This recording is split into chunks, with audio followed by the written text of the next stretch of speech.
Around 20,000 people lost their lives in car accidents in the EU last year. To help improve road safety, the bloc is reviewing legislation on driving licenses. But some of the changes are controversial, namely the lowering off of the minimum driving age.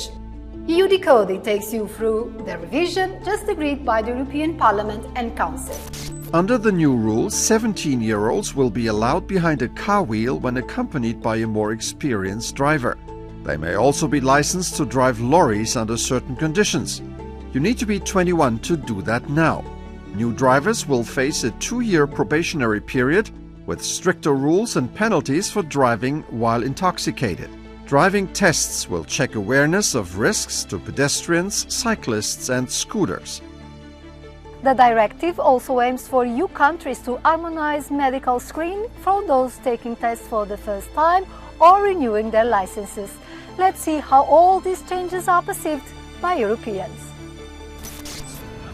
Sim, concordo. Acho que pode ser um bocado parecido com os Estados Unidos, em que eles têm licenças para poderem praticar em casa com alguém responsável, que tenha carta. Por essa razão, em geral, acho que sim, devem ser sujeitos a um período probatório. Porque há muita gente aí que também deveria voltar a fazer, não é? Novo exame. E se calhar mesmo assim não passavam, cada vez há mais regras e as pessoas mais antigas muitas vezes também já não sabem essas regras. Το τιμόνι υποπτία δεν υπάρχει, γιατί ο οδηγός είναι ένας. Ο δίπλα δεν μπορεί να κάνει τίποτα. Αν πέσει ο άλλος πάνω σε ένα μπεζό ή σε ένα μάξι, άλλο δεν μπορεί να κάνει τίποτα ο διπλάνος. Πιστεύω ότι 18 χρονών είναι ακόμα πολύ μικρή ηλικία για να ξεκινήσει ο κόσμος να οδηγά. Ακόμα δεν ορίμασε ο κόσμος για να μπορεί να οδηγά στους δρόμους μπροστά από παιδιά, πεζούς. Εννοείται πρέπει να είναι πιο αυστηρός, διότι εντάξει, στη νεαρή ηλικία μπορεί να πεις ποτό να μην το υπολογίσεις, μπορεί να μην υπολογίσεις τον κίνδυνο που μπορεί να προκύψει. Euronews reporter Gerardo Fortuna will help us navigate through these rule changes. Statistics say that 2 out of 5 fatal car accidents involve people under 30 years old. What could change with these new rules for young drivers? Yeah, it's a striking statistics indeed. And one key change is this a 2-year probation period for new drivers in which stricter penalties will apply for not using seatbelts or drink driving. But also another interesting aspect is the so-called accompanied driver, so 17 years old can start practicing already under the supervision of a more experienced driver. These are rules that are already existing in certain countries, but this is going to become common standards at European level. This is what we call harmonization. The directive also aims to harmonize the medical screening process for people both obtaining license for the first time or renewing it. What will change? Some countries will keep doing mandatory health checks. Others could require to fill these self-assessment, let's say. It's still a bit controversial, but there's not going to be like an EU-wide rule, but there's the encouragement in the directive to have some consistency when it comes to the health assessments. And finally, the Parliament and the Council also agreed to review the law on driving disqualifications.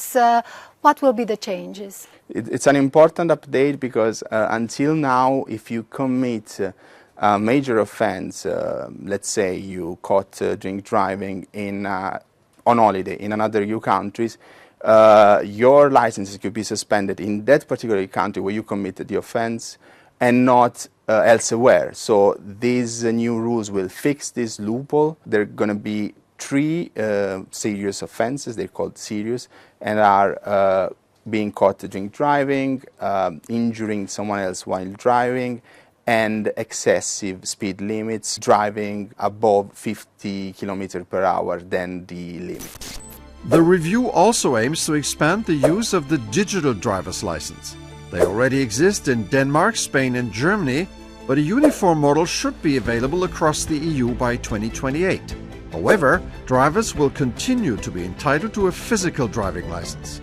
They can use it, for example, in countries outside the EU that don't use digital systems. Let's go deeper into our decoding with German Green MEP Jutta Paulus that led negotiations here at the European Parliament. How do you react to the statement by the European Transport Safety Council that allowing 17-year-old people to drive, including lorries, would worsen road safety and that this should be optional for member states? Well, of course, it is always a risk if you expand the possibility to drive heavier vehicles. This is clear. But I think there are sufficient safeguards. The accompanying person has to have a good education for that. And also member states will, of course, have a look at how do accidents develop, how do incidents develop, and will it actually help to tackle the driver shortage. And how confident are you that the member states will have enough means of enforcement to implement the 2-year probation period so that they monitor it close when young people might, having reckless conduct in terms of drunk driving and other behaviors? Well, in Germany we already have this probationary period for quite a long time.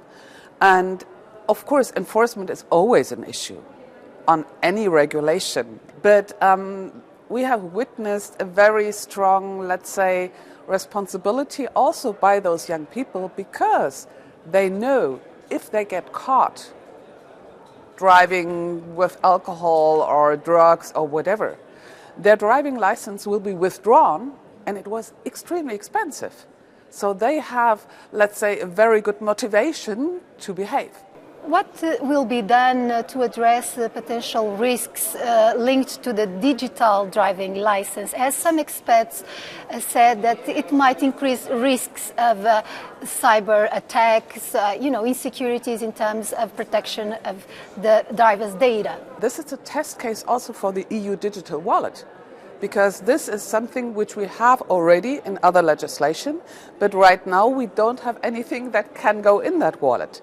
And around this digital wallet, we have a lot of provisions concerning cybersecurity, concerning forgery, concerning fraud, concerning theft of digital data. If people use this EU digital wallet, I don't see a lot of problems actually. Road safety is a shared responsibility between the European institutions and member states, although Brussels is playing a greater role now. The EU has set the so-called Vision Zero target to reduce fatalities by 50% by 2030 and have zero road deaths by 2050.